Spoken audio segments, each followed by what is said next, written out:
Hey, good evening. It's the first week of August. I've been working on the Honda. It's been a while since I posted.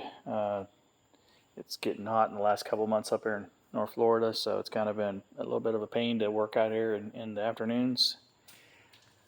Finally got my lights installed here in the shop. Got power box installed. I've got another one outside. I got lots of outlets. I've invested in some tools, toolbox, miscellaneous tools, mechanics carts. What I'm doing in here is just an update for setting up my paint booth here for the Honda, which I've been posting on. Well, this is what I call kind of the DIY paint booth for what I'm going to do to paint this car somewhat in a controlled atmosphere. So what I did is I have a Harbor Freight 10x20 canopy you put together. It's basically got the 6 legs and the vinyl top that actually comes over the top edges. I've got a 12x12 pop-up I had sitting around, so I figured I'm going to use this for breaking out the parts. I had a roll of 6mm Visqueen, a pretty good size. I had left over from different projects. I think it was probably, if I'm not mistaken, I think it's 20-foot wide section. So what I did is I put that to cover up the concrete because I don't want paint on my concrete. So I'm going to walk around here to kind of give you just a general overview. I'm sorry for the mess, but I had to kind of move things around to make all this fit.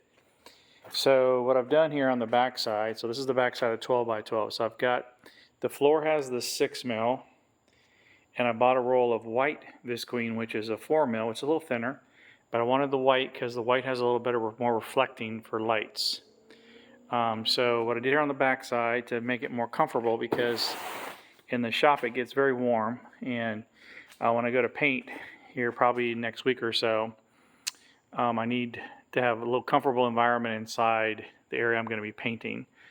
So I also wanted to create, I guess you would consider this to be a polar negative. I guess it would be negative pressure. It won't be positive because it's not pushing. So I've got fans on the opposite side that'll be pulling. So what I want to do is I wanted to create an environment on here when I set this up and turn the fans on. I have 4 box fans. I'll show you those in a second. I wanted a good airflow through the shop in the paint area so it's pulling. So what I did is I got standard air filters here on the back wall. I've got a couple of these, and I got like 4 more spares. And I wanted to make sure I didn't want too many in there. I didn't want too much airflow through there. I wanted enough where I felt there was enough pull on the plastic where it wasn't going to overburden the Visqueen and tear the tape. So what I did is I laid the Visqueen completely around the entire structure. It's duct taped on the inside to the floor so that it will hold. Every area I could completely cover, I've taped where the bottom of the 12x12 connects to the 10x20 underneath. I'll show you when I go inside what I did. So there was no gap in between here where I could pull from the outside in. I bought a inexpensive from Home Depot, a little 5,000 BTU. It'll cover like 150 square foot, which is fine for what I'm doing. Little air conditioning, I'll run. It's 115, so it doesn't pull a whole bunch of power. I've got a stand-up pedestal fan. What I'll do with that is I'll set it probably somewhere over in this area here. So it's pushing. So I'm pushing the hot air from the air conditioner out, and it's not going to have as much hot air going into the filters from the outside when I go to paint.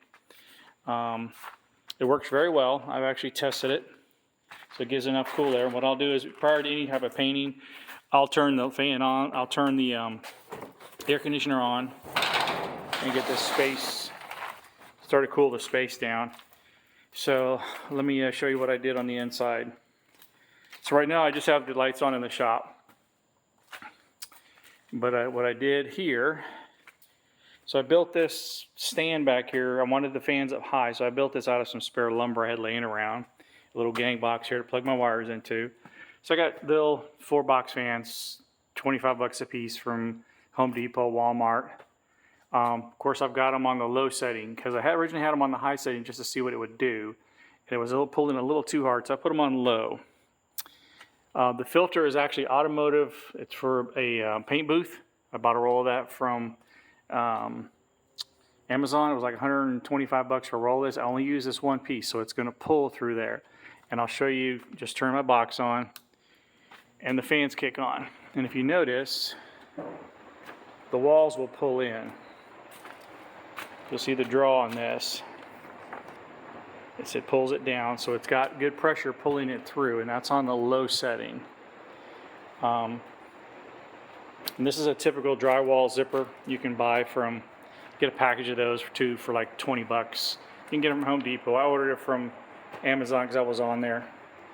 What I'm going to do here is I purchased a couple of things to help me with the quality of the paint. I say when I go to lay the paint down, hold on, I got to move parts around here real quick. Let me open up my box here real quick. So what I decided to do is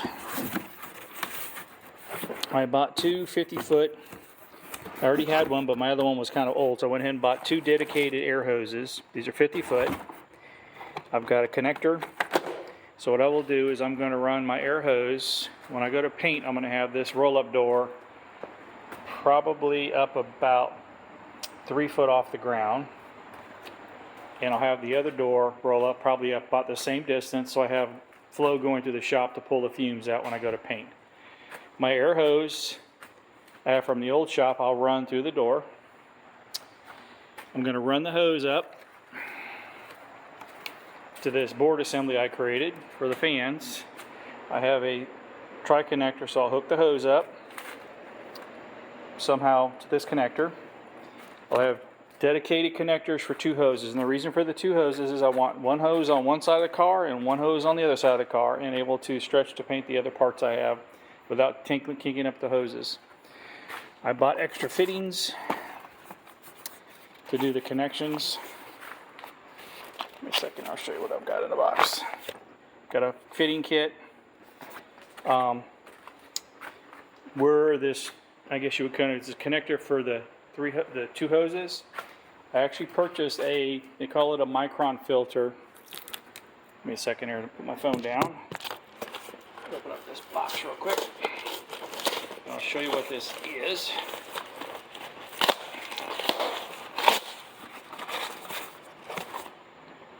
Okay. This is like a micron filter. So I'll add my adapters on both ends so I can hook up my phone, my airlines. And in this package,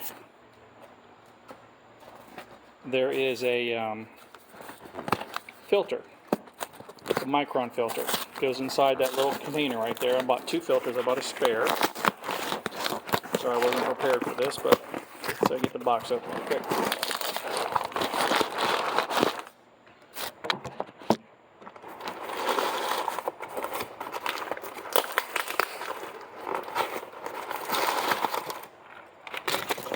Looks like a roll of toilet paper. There you go. So this goes inside there. So this acts like a super moisture separator to keep moisture out of the line. So this is going to be my last connector that's going to be on the outlet, on the inlet side, going to this split connector. So it's going to get all the moisture out of the line before it actually goes into the hose. So that's kind of the plan for that. So basically, versus I've already got a water separator at my compressor. And so this right here I got through Amazon. That's what it's called. This is about $90, and the filters are about, I think they were about 25 bucks for a pair. I bought this as a kit. It comes with that, one filter, and a mounting bracket to mount this onto the boards. So that's the plan for the inlet. The hoses will go on the outlet side. Sorry, I'm just trying to work through some stuff here. So right now I've got the fans going. If you notice, I have to walk through here. You'll see a little bit of how the air flows through here. So inside here, what I've done is I've got the Honda here. So that's the Honda. I've got my table here. I'm going to mix my paint inside to reduce any type of Particulate temperature changes. I don't want the paint having a different temperature being outside than inside. And based on the way the ventilation goes through here, it'll be easier to pull the vapors right next to the fans. So what I did in conjunction with this, it's a typical carport canopy you buy from Harbor Freight. It's like $150 something with tax. And then the 12 by 12. So for lighting, that was the number one thing I needed to concern myself with for lighting. So what I did is purchase these through Amazon. I ordered 36 of these. I'm only using 33 right now, or 34. So as you notice, I have plenty of lights in here. These are all LEDs. I forgot the wattage on these, consumption. I didn't want any really in the center. I kind of wanted to vary where I put this because I think I have enough light reflecting. I don't need them all the way down the middle. I think I have enough light on the car that you can see. For this side, I'm going to walk outside in a second. I'll plug the other side in because in here, you notice I have the same lighting. I'll go turn those on and I'll show you how that looks. But if you notice, see how the plastic is pulling? It's pulling in. So I know I'll have good draw coming through here. When I go to paint, I've got a simple air conditioner thing. I'm going to turn this thing on just to show you what it does. So I've got just put it on low cool. So what it does, it's pushing a little bit of air. I've got the vents kind of at an angle. What I'll do, I'll try to optimize as much as I can as the temperature in there. With the plastic, I think it'll keep the air comfortable. It won't be super cool, but it'll be comfortable because it is still pulling warm air in from these filters because there's nothing there to stop that.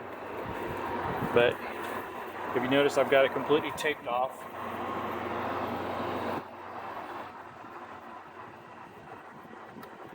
Turn that off. If you notice on the floor, see how the plastic is pulling? It's on all the walls. It's all pulling. On all the corners where there's a little bit of pull on it, it's pulling in. And before I paint, I'll double check all my tape, make sure all my seals are good. What I did here is I overlapped plastic to cover up anywhere I might have a gap that it can pull air from the outside in, is what I'm trying to minimize right now, is to the best of my ability. And I'll go back and I'll double check everything really good to make sure that that's working correctly. Honda, I've got the trunk lid, the rockers, the front and rear bumper. I've got some miscellaneous parts. I haven't set up my layout yet because I'm going to hang a few parts from the overhead because of the space constraint and because of the color I'm going with this. I'm going back to I stated earlier in my project build post. So to go back over some of the stuff I did to the car, shave the roof molding down the windshield. I took that out. I'm going to basically fill this in with a windshield black seal trim. You know, like the roll tube you get, you just come out of a caulking gun. When I go to paint the car, I'll come back, I'll mask this off, and I'll do the black caulking in here. So it'll blend in well with the windshield wiper cover there. All this has been painted around the door trim. That's all black. The fuzzy plates, they're black too. That is the way the Euro R Accords have black out. There is no chrome. I also shaved the door molding. Just a couple custom things I did. And I've already showed you in the previous videos the taillights and other things that I'm kind of doing that are custom on the car. Door handles, I've got those already prepped. Gas tank doors prepped. I'll mask the trunk area out inside so I get a good paint job just so the inside of the seal area looks good. I got to jam the doors, so I've got to tape the doors off still. And I got a couple more spots I got to finish up on the top of the roof just to make sure I don't have any missing spots. Hood, I got to go back over that a couple more times. I still have to scuff the rockers and the rear bumper, as well as finish sanding the front spoiler, which is I guess you call it, I think they call that a Honda performance part or something like that. It's a knockoff of the Honda part. They're the mirror housings. There are the door handles.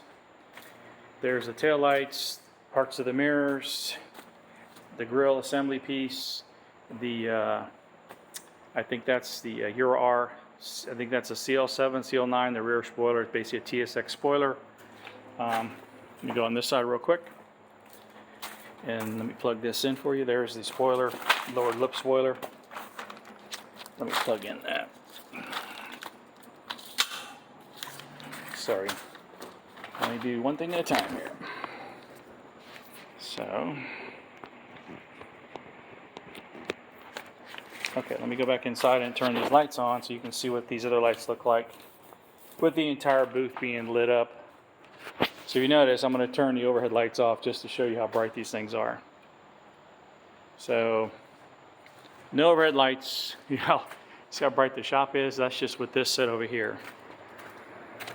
And it's got pretty good vacuum, even on low. You see the air pull through here. So, all right, let me go over here and turn the other lights on for you real quick. And then I'll kind of give you just a general breakdown of kind of what I've got into this so far. So there's your lights. So if you noticed, I've got 1, 2, 3, 4. I got 4 in this overhead. I got 1, 2, 3, 4, 5, 6, 7, 8, 9. 2, 3, 4. Yeah, I think I've got at least 15 in here. And if you notice, it's pretty good light in here. So I don't foresee a problem with not being able to see how my paint is laying down. I think I have enough light in the booth to show, especially with the color I'm going with. So it's going to be the Phoenix Yellow, which is the Acura Integra Type R color. So with the Spoon, the plan is to do the Spoon Sports two-tone yellow and blue. So the blue will start at the top of the door corner at a diagonal with the tears that the Spoon colors look like, all the way down to the bottom of the door into the rocker. There'll be the graphic will be right here partially in the pillars. The whole front of the car will be blue. Under the hood will be blue. Front bumper will be blue. And same thing on the pillar here. You'll have the Spoon graphic cut out, and you'll have the tear graphic going all the way down the door. The remaining part of the car will be yellow, all the way to the back, including the spoiler, the bumper, and all the miscellaneous stuff. And then I've got to basically do a white sealer. It's going to be probably a 3-day process in general. It's kind of the estimation I have right now. So I've got to basically, that's not including doing the jams first. So I've got to jam the car. That means I've got to basically tape off the door jams inside the doors. I've got to mask the car off completely.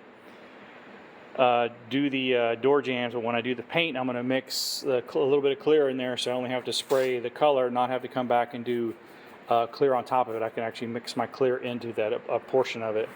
I've got to do a white sealer first on the door jams, and then do the yellow.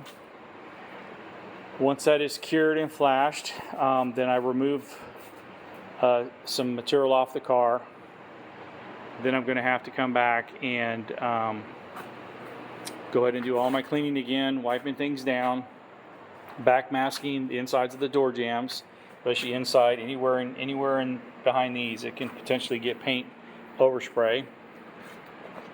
Tape the door tops of the windows off and around the windows. Then I've got to go ahead and tape the glass off and then mask the car off the way I have to do the paint job on it. So I'm going to basically do the white sealer first on the car going backwards where all the yellow is going to go, and that will be the back bumper, portion of the rockers, and the trunk lid will be yellow. I've got to basically put a sealer on those and then let that flash, then hit it with the yellow, and I got to let it cure basically overnight. Then I've got to remove all the material that was masked from the front this way. I've got to remove all that. Then I've got a back mask from the front area where the Spoon graphic starts all the way to the back. I've got a back mask and tape off the whole back of the car. And then I've got to do a white sealer on all of this. I'm going to have a little bit of sealer over here and a little bit of yellow overspray into the door that I'll come back, and when I put my graphic down, I'll come back and Scotch-Brite this. Well, I got some gray Scotch-Brite pads to come back and scuff that. And then what I'll do is I'll lay my white sealer on the entire front and in here, so it'll actually hide the yellow overspray. I'll have the front bumper. I'll put a white sealer on that and a white sealer on the onto the grill emblem section and the front chin spoiler. Of course, all the other pieces have to be painted yellow. When I paint the car, it'll be door handles and the taillight sections, all that'll be yellow too. And once I get the graphic laid down and the blue, the white sealer has flashed, I then have to come and it doesn't take very long. It's usually 15-20 minutes. The sealer primer will flash. I can come back, mix up my blue, lay my blue down on the parts.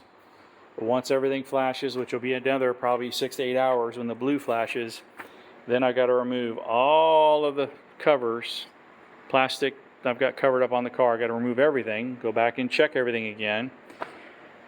And other than probably the door area and the windows, which will stay closed and covered, and especially under the hood and the wheel wells, everything will stay covered. It's just basically the plastic I've got cover on the paint. Once I remove all that, then with everything I've painted, I then have to go and wipe everything down and lay my clear coat down on the entire car. So it's basically, it's going to be probably 3 days of painting for the whole car. So it's going to be a little bit of a interesting timing. So I'm going to try to do as much as I can each time. I'm going to get a little digital clock and temperature gauge I can put in here so I can watch my flash times and I can pay attention, and then I can know when I can start my next phase. But I'm trying to keep everything in the area relatively in the same temperature so I don't have an issue with my paint and materials. Let me step out here. Yeah, it's got a nice flow coming through here. You can feel it just sucking the air in.